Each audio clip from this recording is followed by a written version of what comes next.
Welcome to Aryabhata classes. आज की इस क्लास में हम लोग 10वां के इतिहास का पहला चैप्टर यानी यूरोप में राष्ट्रवाद के जितने भी ऑब्जेक्टिव क्वेश्चन होंगे उसको इस वीडियो में आज हम लोग करेंगे। तो चलिए शुरू करते हैं। हमारा पहला क्वेश्चन है 1830 के फ्रांसीसी क्रांति का क्या कारण था। तो 1830 के फ्रांसीसी क्रांति का कारण क्या था, ये विशेषाधिकार था। और 1848 के फ्रांसीसी क्रांति का क्या कारण था, गरीबी एवं बेरोजगारी था। और जो ये निरंकुश शासन है, ये निरंकुश कब, तो 1789 में ही क्या हो चुका था, ये खत्म हो चुका था निरंकुश शासन। तो इसका आंसर क्या हो जाएगा, इसका आंसर ये हो जाएगा। अच्छा, इस समय 1830 के क्रांति के समय यहाँ का राजा कौन था, तो ये यहाँ का राजा चार्ल्स दशम था, चार्ल्स दशम। और इसने अपना एक प्रधानमंत्री भी बनाया था, वो कौन था, तो ये पोलिगनेक था। यानी 1830 के क्रांति के समय पूछता है क्वेश्चन कि 1830 के क्रांति के समय राजा कौन था, तो ये चार्ल्स दशम, और प्रधानमंत्री कौन था, ये पोलिगनेक था। इस समय कौन सा वंश का शासन चल रहा था, तो बुर्बो वंश का शासन चल रहा था। हमारा अगला क्वेश्चन है मेटरनिख युग था। मेटरनिख युग ये है क्या, तो 1815 में जहाँ एक युद्ध हुआ था, कौन सा, वाटरलू का युद्ध। और वाटरलू के युद्ध में किसको, तो नेपोलियन बोनापार्ट को हराया था, कौन, ये मेटरनिख। मेटरनिख ने किसको हराया था, नेपोलियन बोनापार्ट को हराया। और नेपोलियन बोनापार्ट को हराने के बाद क्या करता है, अपने देश के राजधानी में, ऑस्ट्रिया की राजधानी वियना में क्या करता है, एक सम्मेलन बुलाता है 1815 में। और 1815 में क्या करता है, नेपोलियन के द्वारा जितना भी नियम कानून बनाया गया था सबको समाप्त कर दिया गया। और पुनः पूरे यूरोप में राजवंश का स्थापना हो, पुनः राजवंश स्थापित हो, पुनः राजवंश का क्या चले, शासन चले। इसके लिए क्या किया था, वह एक सम्मेलन बुलाया था जिसे क्या कहा गया, वियना सम्मेलन कहा गया था। और 1815 से लेकर के 1848 तक क्या चलता है, तो ये मेटरनिख का युग माना जाता है, क्योंकि इस समय पूरे यूरोप पर किसका आधिपत्य था, तो ये मेटरनिख का था, इसलिए क्या कहा जाता है, मेटरनिख युग। तो इसका आंसर क्या हो जाएगा, ऑप्शन नंबर डी, मेटरनिख युग। अच्छा, 1804 से 1815 के युग को क्या कह सकते हैं हम सब, तो ये किसका युग रहेगा, नेपोलियन बोनापार्ट का युग रहेगा। नेपोलियन बोनापार्ट का युग कैसे है, तो 1804 में क्या बनता है, नेपोलियन बोनापार्ट वहाँ फ्रांस का क्या बनता है, शासक बनता है। और 1815 तक क्या करता है, ये शासन करता है, कहाँ, पूरे यूरोप पर इसका प्रभाव रहता है। अगला क्वेश्चन है 1848 की फ्रांसीसी क्रांति के समय प्रधानमंत्री था। तो 1848 के फ्रांस की क्रांति के समय प्रधानमंत्री कौन था, तो ये प्रधानमंत्री, इस समय प्रधानमंत्री कौन था, ये गीजो था, प्रधानमंत्री गीजो था। और यहाँ का शासक कौन था, तो ये लुई फिलिप था। लुई फिलिप के समय फ्रांस में गरीबी एवं बेरोजगारी चरमोत्कर्ष पर था, इसलिए इसका जो कारण बना 1848 की क्रांति का कारण ये गरीबी एवं बेरोजगारी बना था, गरीबी एवं बेरोजगारी। बिस्मार्क कौन है, तो बिस्मार्क कौन था, जर्मनी का एक क्या था, चांसलर था।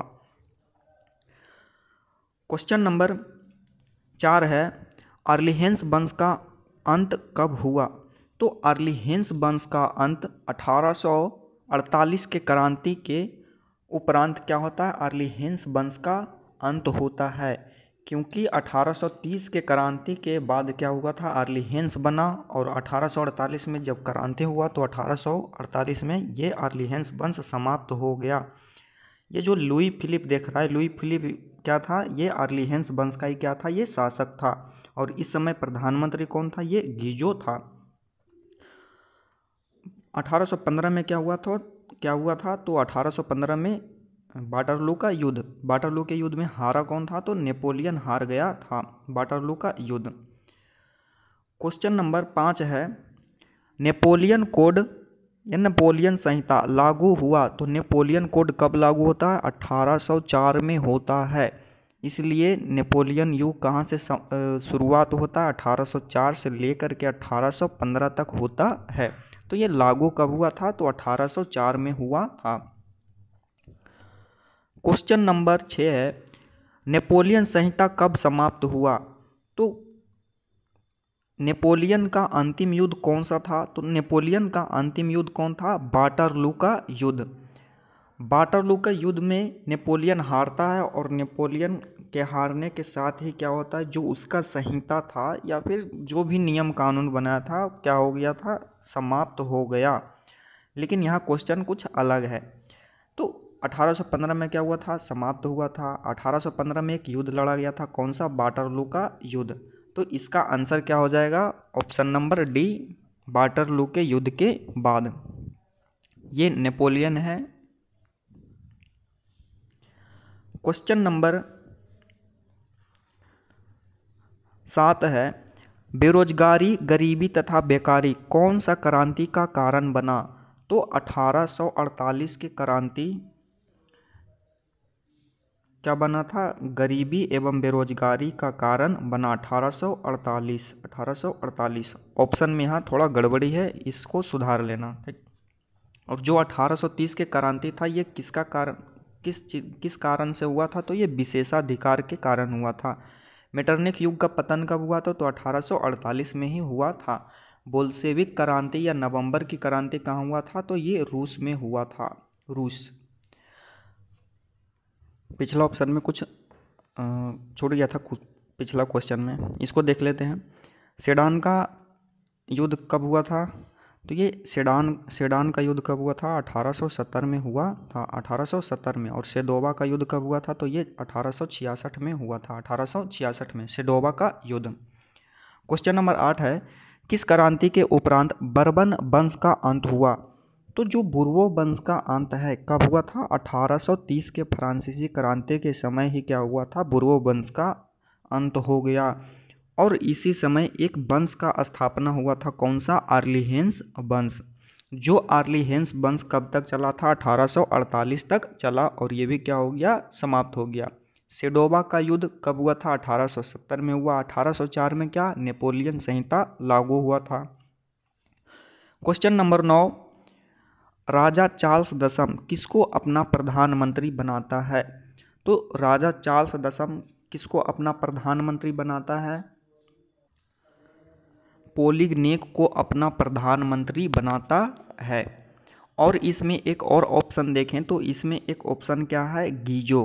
तो गीजो को प्रधानमंत्री कौन बनाता है? ये लुई फिलिप बनाता है गीजो का अपना प्रधानमंत्री। कब? तो 1830 के बाद ही बनाता है। ये सब जो प्रधानमंत्री देख रहा, राजा देख रहा, जब क्रांति होता था तो ये इंग्लैंड भाग जाता था। क्वेश्चन नंबर 10 है, 1848 के क्रांति के उपरांत फ्रांस का शासक बना। तो फ्रांस का शासक कौन बनता है 1848 के क्रांति के उपरांत? तो ये नेपोलियन तृतीय क्या बनता है? वहाँ का शासक बनता है, नेपोलियन तृतीय। क्वेश्चन नंबर 11 है, वियना सम्मेलन का आयोजन किसने किया? तो वियना सम्मेलन का आयोजन कौन करता है? मेटरनिख करता है। कब करता है? तो ये 1815 में करता है, वाटरलू के युद्ध के बाद। वियना कहाँ है? तो वियना ये ऑस्ट्रिया का क्या है? राजधानी है, ठीक। और मेटरनिख कौन था? तो मेटरनिख ऑस्ट्रिया का क्या था? चांसलर था। क्वेश्चन नंबर 12, वियना सम्मेलन का मुख्य उद्देश्य क्या था? तो वियना सम्मेलन का मुख्य उद्देश्य क्या क्या था? राजतंत्र की स्थापना करना, पुनः से राजतंत्र लाना, और क्या था? नेपोलियन संहिता को समाप्त करना।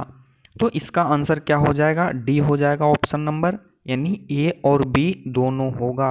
नेपोलियन संहिता को समाप्त करना, राजतंत्र की स्थापना करना, संवैधानिक राजतंत्र की स्थापना ये नहीं था। तो इसका आंसर क्या हो जाएगा? इसका आंसर ऑप्शन नंबर डी होगा। इटली का एकीकरण पूरा हुआ। तो ये इटली का एकीकरण पूरा कब होता है? ये 1871 में होता है। इटली का एकीकरण पूरा संभव हुआ। और 60 के आसपास कौन सा क्षेत्र? सिसिली और नेपल्स, ये दोनों क्या हुआ था? एकीकृत हुआ था। क्वेश्चन नंबर 14 है, मेजनी किस क्रांतिकारी गुप्त संगठन का सदस्यता ग्रहण किया? तो मेजनी ने किसका सदस्यता ग्रहण किया था? तो ये जो कार्बोनारी है, गुप्त क्रांतिकारी संगठन था, तो इसका क्या करता है? सदस्यता ग्रहण करता है। कौन? तो मेजनी, जिउसेप्पे मेस्तीनी इसका पूरा नाम था। अच्छा, 1831 में क्या करता है, मेजनी ने एक क्रांतिकारी 1831 में यंग इटली का स्थापना, और 1834 में क्या करता है, ये यंग यूरोप का स्थापना करता है। क्वेश्चन नंबर 15 है, इटली एकीकरण का अग्रदूत किसे कहा जाता है? तो इटली के एकीकरण का अग्रदूत मेजनी को कहते हैं। मेजनी, इसको अग्रदूत क्यों कहते हैं? क्योंकि सबसे पहले मेजनी ही क्या किया था, इटली के एकीकरण का प्रयास किया था, इसलिए क्या कहा जाता है, इसे अग्रदूत कहा जाता है। अग्रदूत यानी आगे चलने वाला, आगे आगे चलने वाला, अग्रदूत। काउंट काबूर कौन था? तो यह काउंट काबूर प्रधानमंत्री था, कहाँ का? इटली का, इटली का प्रधानमंत्री था। गैरीबाल्डी ये पेशे से क्या था, नाविक था, और इसने क्या किया था, सिसिली और नेपल्स को एकीकृत किया था। विक्टर इमैनुअल ये कौन था? तो विक्टर इमैनुअल प्रधानमंत्री था, कहाँ का? तो ये इटली का प्रधानमंत्री था, विक्टर इमैनुअल। क्वेश्चन नंबर 16 है, यंग यूरोप का स्थापना मेजनी के द्वारा कब किया गया? तो मेजनी के द्वारा यंग यूरोप का स्थापना कब किया जाता है? ये 1834 में किया जाता है। यंग यूरोप यानी पूरा यूरोप को जोड़ रहा, यूरोप को जोड़ने में तो टाइम लगेगा, तो इसलिए 1834। लेकिन इटली तो छोटा क्षेत्र है, इसलिए 31, यानी कि 31 कम है और 34 क्या है, ज़्यादा है, तो इस तरह से इसको याद रखना। 1832 ये डेट क्या है? तो इस समय यूनान क्या हुआ था, स्वतंत्र हुआ था, यूनान स्वतंत्र हुआ। 1848 नेपोलियन संहिता, 1848 में क्या हुआ था, मेटरनिख युग समाप्त हुआ था, और 1848 में फ्रांस में भी एक क्या हुआ था, क्रांति हुआ था। क्वेश्चन नंबर 17 है, किसके नेतृत्व में इटली का पूर्ण एकीकरण संभव हुआ? तो जो इटली का राजा था, कौन? Victor Emmanuel. विक्टर इमैनुअल के नेतृत्व में क्या हुआ था, इटली का पूर्ण एकीकरण हुआ। 1871 के आसपास जाकर के क्या हुआ था, इटली का एकीकरण संभव हुआ। बिस्मार्क, ये बिस्मार्क था कौन? तो बिस्मार्क जर्मनी का क्या था, चांसलर था। गैरीबाल्डी ये पेशे से नाविक था। काउंट काबूर ये क्या था, इटली का प्रधानमंत्री था। इसको काउंट काबूर को प्रधानमंत्री कौन बनाया था? तो ये विक्टर इमैनुअल क्या बनाया था, पीएम बनाया था, अपना PM Victor Emmanuel. Question number 18 है, किन दो देशों की लड़ाई ने इटली के एकीकरण का मार्ग प्रशस्त किया? यानी कौन दो देश था जो लड़ने के एवज में इटली का एकीकरण संभव हो पाया? तो इसमें कौन कौन लड़ रहा था? तो ये कौन लड़ना शुरू कर दिया था, तुर्की और ऑस्ट्रिया, या यूँ कहें, सॉरी ये नहीं होगा, ठीक ना, ये कौन था? तो ये फ्रांस और रूस के बीच में जो युद्ध हुआ था, क्रीमिया का युद्ध, उसी समय क्या हुआ था, ये इटली और कौन, फ्रांस क्या हुआ था, एक साथ आ गया था। फ्रांस और इटली का जो रिश्ता है वो क्या हो गया था, काफ़ी गहरा हो गया था। क्वेश्चन नंबर 19 है, काउंट काबूर विक्टर इमैनुअल का क्या था? तो काउंट काबूर विक्टर इमैनुअल का क्या था, ये प्रधानमंत्री था। विक्टर इमैनुअल का प्रधानमंत्री कौन था? ये काउंट काबूर प्रधानमंत्री था, कहाँ का? तो इटली का। ये राजा कहाँ का? ये इटली का ही राजा है। क्वेश्चन नंबर 20 है, क्रीमिया का युद्ध किन दो देशों के बीच में हुआ था? तो ये क्रीमिया का युद्ध किसके किसके बीच में हुआ था? रूस और फ्रांस के बीच में हुआ था। कौन सा युद्ध? तो ये क्रीमिया का युद्ध। ये हुआ कब था? 1854 से लेकर के 1856 तक क्या चला था, ये क्रीमिया का युद्ध चला था। क्वेश्चन नंबर 21 है, किन क्षेत्रों को जनमत संग्रह के द्वारा इटली अपने देश में मिलाया? तो इटली ने 3 क्षेत्र को अपने में मिलाया था जनमत संग्रह के द्वारा। कौन कौन? परमा था, मोडेना था और टस्करी था। परमा, मोडेना और टस्करी, तो ये तीनों क्षेत्र हो जाएगा, जिसको क्या किया था, जनमत संग्रह के द्वारा मिलाया था। कौन? तो काउंट काबूर ने मिलाया था। तो इसका ऑप्शन नंबर क्या हो जाएगा? ऑप्शन नंबर डी, ए और बी दोनों। क्वेश्चन नंबर 22 है, लाल कुर्ती संगठन बनाने वाले राष्ट्रवादी इटली के किन क्षेत्रों को एकीकृत किया? तो इटली के जो राष्ट्रवादी था कौन? तो गैरीवाल्डी। गैरीवाल्डी गैरीवाल्डी था क्या? पेशे से नाविक था। इसने एक संगठन बनाया था, कौन सा? लाल कुर्ती वाला। तो इसने क्या किया था? सिसिली और नेपल्स को एकीकृत किया था। कब? तो 1861 में किया था। सिसिली और नेपल्स यानी कि लाल कुर्ती संगठन कौन बनाया था? तो ये गैरीवाल्डी ने बनाया था। गैरीवाल्डी के द्वारा बनाया गया। क्वेश्चन नंबर 23 है, फ्रैंकाबिल्ला की संधि किन देशों के बीच हुआ? तो फ्रैंकाबिल्ला की संधि किसके किसके बीच में हुआ था? फ्रांस और ऑस्ट्रिया के बीच में हुआ था फ्रैंकाबिल्ला की संधि। कब? तो 1861 में ही किया गया था फ्रैंकाबिल्ला की संधि, फ्रांस और ऑस्ट्रिया के बीच। क्वेश्चन नंबर 24 है, कौन सा क्षेत्र इटली के एकीकरण से बचा रहा? तो इटली के एकीकरण से एक क्षेत्र बचा रहा था, कौन सा? Vatican city. तो ऑप्शन में गड़बड़ है, थोड़ा नहीं पूरा ही गड़बड़ है, लिख लेना क्या? Vatican city. वेटिकन सिटी ये इटली के एकीकरण से बचा क्यों रहा? क्योंकि वेटिकन सिटी में कौन रहते हैं? ईसाई धर्म के धर्मगुरु पोप, इसलिए उनको एक अलग क्षेत्र ही दे दिया गया था, कौन सा? Vatican city. तो इटली के एकीकरण से ये क्या रहा? बचा रहा था। कौन सा क्षेत्र? Vatican city.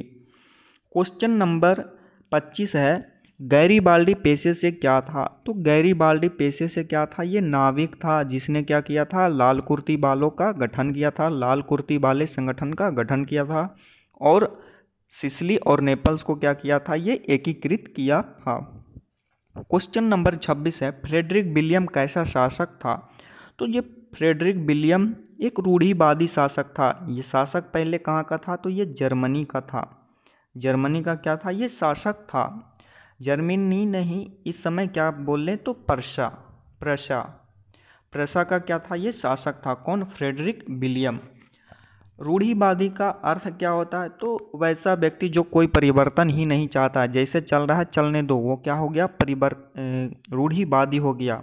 उदारवादी जो थोड़ा बहुत परिवर्तन चाहता है, उसको क्या बोलते हैं? उदारवादी। तो ये कैसा शासक था? ये रूढ़िवादी शासक था। फ्रेडरिक विलियम कहाँ का शासक था? तो ये प्रशा का। प्रशा जर्मनी का क्या था? ये बहुत बड़ा क्षेत्र था। उस समय जर्मनी क्या था? 300 लगभग छोटे छोटे टुकड़ों में बटा हुआ था, जिसे क्या जो नेपोलियन है एक राइन संघ का स्थापना किया था और 39 राज्यों में इसको एकीकृत किया, जिसमें सबसे बड़ा राज्य कौन सा था? ये प्रशा था, इसलिए इसका नाम आता है। क्वेश्चन नंबर 27 है, जर्मन राइन संघ की स्थापना किसने किया? तो जर्मन राइन संघ का स्थापना किसने किया था? नेपोलियन बोनापार्ट ने किया था। जर्मन राइन संघ था क्या? तो पहले अभी बताए थे कि क्या 300 लगभग छोटे छोटे राज्यों में बटा हुआ था। कौन? जर्मनी। अब जर्मनी को क्या किया? इसने एकीकृत कर करके कितना? 39 राज्यों में एकीकृत कर दिया, जिसे क्या कहा गया? जर्मन राइन संघ कहा गया। इसको एकीकृत कौन किया था? तो ये नेपोलियन बोनापार्ट के द्वारा क्या किया गया था? एकीकृत किया गया था। और जिसमें सबसे बड़ा कौन सा स्टेट था, कौन सा राज्य था? तो प्रशा, जिसका शासक कौन था? अभी फ्रेडरिक विलियम। कैसा था? तो ये रूढ़िवादी शासक था। क्वेश्चन नंबर 28 है, जर्मनी एकीकरण की शुरुआत बिस्मार्क ने किस क्षेत्र से किया? तो जो जर्मनी एकीकरण है, इस समय क्या 2 क्षेत्र को क्या किया था? जीता था। किसके साथ मिलकर के? ऑस्ट्रिया के साथ मिलकर के। तो ऑस्ट्रिया के साथ मिलकर के 2 क्षेत्र जीता था। कौन कौन सा था? तो सेल्सविग और होल्स्टीन। तो जो ये होल्स्टीन का क्षेत्र है, होल्स्टीन को क्षेत्र को क्या अपने में नहीं मिलाया? किसको मिलाया था? सेल्सविग को मिलाया था। और होल्स्टीन किसको दे दिया था? वादा किया था देने के लिए, ये मजबूरी में उसको देना पड़ा जर्मनी को। किसको? तो ऑस्ट्रिया को देना पड़ा, क्योंकि जर्मनी उससे वादा कर चुका था ऑस्ट्रिया से। इसलिए शुरुआत किससे किया? तो ये सेल्सविग से किया। कौन? जर्मनी एकीकरण का शुरुआत। क्वेश्चन नंबर 29 है, जाल्वेरिन कैसी संस्था थी? तो जाल्वेरिन क्या था? एक व्यापारियों का संस्था था। व्यापारियों का संस्था था, कौन सा? जालवेरिन। क्वेश्चन नंबर 30 है, रक्त एवं लौह की नीति का अवलंबन किसने किया?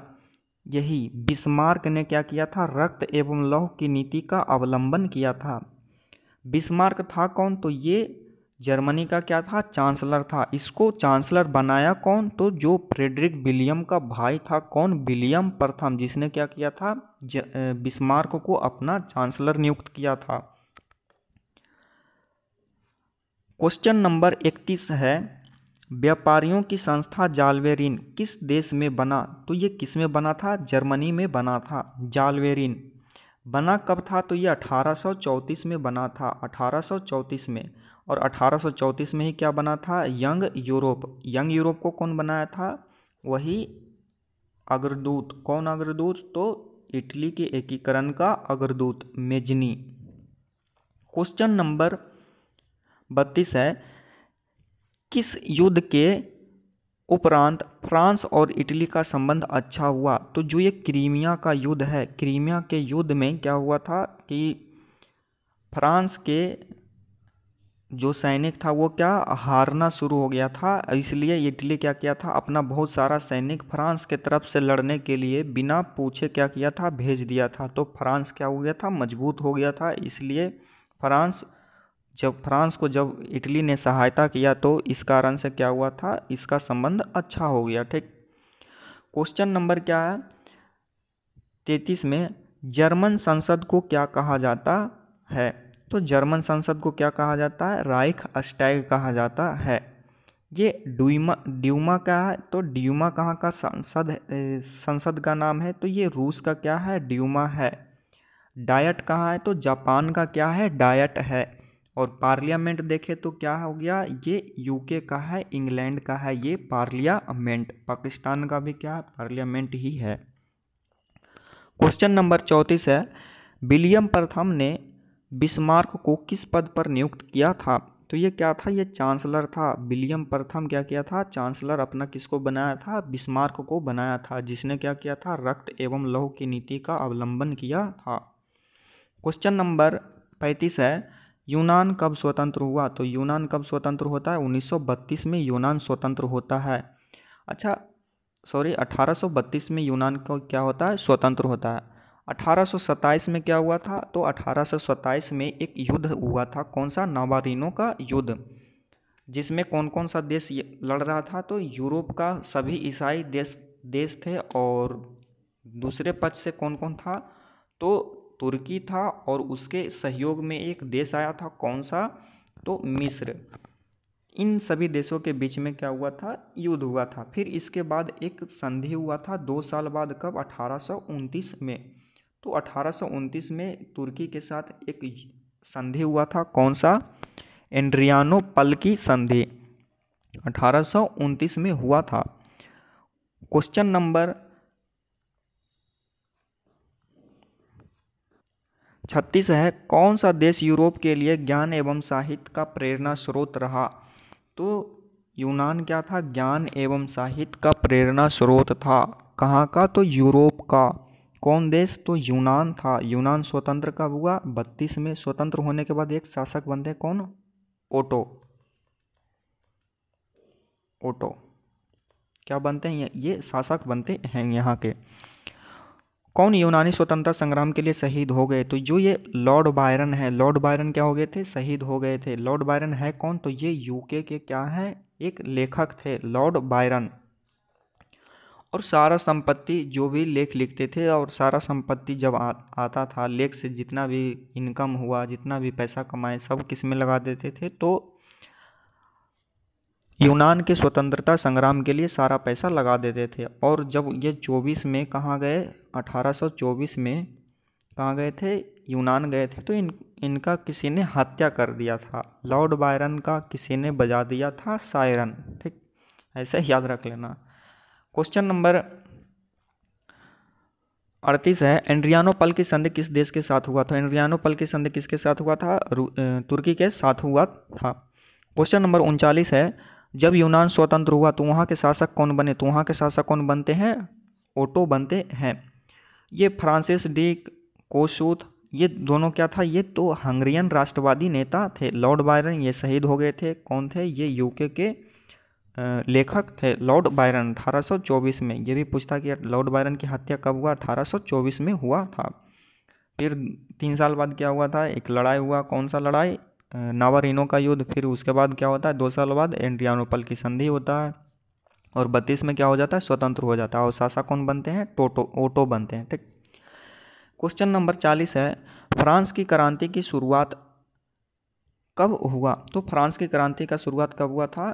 तो ये 1789 में हुआ था, जो कि अभी आकर के लगभग 1848 में ख़त्म हुआ। ठीक। क्वेश्चन नंबर 41 है, नावारिनो के युद्ध में तुर्की की सहायता के लिए कौन सा देश की सेना आई? तो किस देश की सेना आई थी? केवल और केवल मिस्र की सेना आई थी। किसकी सहायता के लिए? तुर्की की सहायता के लिए। कौन से युद्ध के लिए? तो नावारिनो के युद्ध के लिए। ये लड़ा कब गया था? 1827 में लड़ा गया था। नावारिनो की खाड़ी के पास लड़ा गया था। क्वेश्चन नंबर 42 है, हंगरी राजधानी कहाँ है? हंगरी की राजधानी कहाँ है? तो हंगरी की राजधानी कहाँ है? ये बुडापेस्ट है। तो इसका आंसर क्या हो जाएगा? Option number A. लंदन क्या है? तो ये लंदन यूके का क्या है? ये राजधानी है। रोम क्या है? इटली का राजधानी है। पेरिस क्या है? फ्रांस की राजधानी है। क्वेश्चन नंबर 43 है, इटली एवं जर्मनी वर्तमान किस महादेश के अंतर्गत आते हैं? तो किस महादेश के अंतर्गत आता है? ये यूरोप महादेश के अंतर्गत आता है। इटली एवं कौन? तो जर्मनी। क्वेश्चन नंबर 44 है, कोसुद और फ्रांसिस डिक ने किस देश के स्वतंत्रता आंदोलन का नेतृत्व किया? कौन सा देश का स्वतंत्रता आंदोलन का नेतृत्व कर रहा था? तो ये हंगरी के स्वतंत्रता आंदोलन का नेतृत्व कर रहा था। कौन कौन? फ्रांसिस और डिक। क्वेश्चन नंबर 45 है, सेडान के युद्ध में इटली का कौन सा क्षेत्र एकीकृत हुआ? सेडान के युद्ध में इटली का कौन सा क्षेत्र एकीकृत हुआ था? तो कौन सा क्षेत्र एकीकृत हुआ था? ये रोम वाला क्षेत्र एकीकृत हुआ था। कौन किया था? तो विक्टर इमैनुअल ने किया था। सेडान का युद्ध हुआ कब था? तो 1870 में हुआ था। 1870 में। तो एकीकृत भी कब होगा? 1870 में होगा। क्वेश्चन नंबर 46 है, सेल्सविक और होल्स्टीन पर किस देश का अधिकार था? तो सेल्सविक और होल्स्टीन पर किसका अधिकार था? ये छोटा सा एक देश है। कौन सा? डेनमार्क, जिसका क्या था? इन दोनों क्षेत्रों पर अधिकार था। क्वेश्चन नंबर 27 है, किस संधि के उपरांत एक महाशक्ति का अंत तथा दूसरे महाशक्ति का उदय माना जाता है? तो जो ये फ्रैंकफर्ट की संधि हुआ था, कब? सेडान के युद्ध के बाद। फ्रैंकफर्ट का संधि कब हुआ था? 1871 में हुआ था। किसके साथ? तो जर्मनी और फ्रांस के साथ हुआ था। तो फ्रांस इसमें क्या हुआ था? सेडान के युद्ध में हार गया, और हारने के बाद एक संधि होता है। कौन सा? फ्रैंकफर्ट का संधि। और इस संधि में बिस्मार्क क्या किया था? उसका एक क्षेत्र, 2 क्षेत्र था। कौन कौन सा? अल्सेस और लॉरेन क्षेत्र छीन लिया था, जो प्रथम विश्व युद्ध का क्या कारण भी बना था। तो फ्रैंकफर्ट का संधि किसके साथ हुआ था? तो फ्रांस और जर्मनी के साथ हुआ था। तो इसमें कौन सा देश एक महाशक्ति के रूप में उभर कर सामने आया? जर्मनी। क्योंकि इसमें 2-3 राष्ट्र बहुत ही क्या था? शक्तिशाली था। कौन कौन? जर्मनी था, फ्रांस था और ऑस्ट्रिया था। तो ऑस्ट्रिया का तो शक्ति बहुत कमज़ोर हो चुका था, और इस युद्ध में क्या हुआ था? फ्रांस हार गया, तो जर्मनी एक शक्तिशाली राष्ट्र बन चुका था इस समय। क्वेश्चन नंबर 48 है, पोप की सुरक्षा में किसकी सेना थी? तो पोप की सुरक्षा में किसकी सेना थी? फ्रांस की सेना थी। क्वेश्चन नंबर 49 है, मेटरनिक युग का अंत किस फ्रांसीसी क्रांति के साथ हुआ? तो जो 1848 की फ्रांसीसी क्रांति है, इसी के साथ क्या हुआ था? मेटरनिक युग का अंत हुआ था। इस वीडियो में अब आखिरी क्वेश्चन कौन सा बचा है? तो ये 50वां क्वेश्चन है, काउंट काबूर को प्रधानमंत्री पद पर कौन नियुक्त किया था? काउंट काबूर को प्रधानमंत्री पर कौन नियुक्त किया था? ये विक्टर इमैनुअल क्या किया था? इसको प्रधानमंत्री पद पर नियुक्त किया था। ये विलियम प्रथम कौन था? ये जर्मनी का शासक था। इसने क्या किया था? बिस्मार्क को अपना चांसलर बनाया था। फ्रेडरिक विलियम ये क्या बना था? तो 1848 के बाद क्या बना था? वहाँ का ऑस्ट्रिया का चांसलर बना था। तो आज के इस वीडियो में इतना ही। अगले वीडियो में क्या तो दूसरा लेसन का कौन सा, समासवाद एवं साम्यवाद के सभी ऑब्जेक्टिव क्वेश्चंस को करेंगे। तो आज के इस वीडियो में इतना ही, बाकी अगले वीडियो में।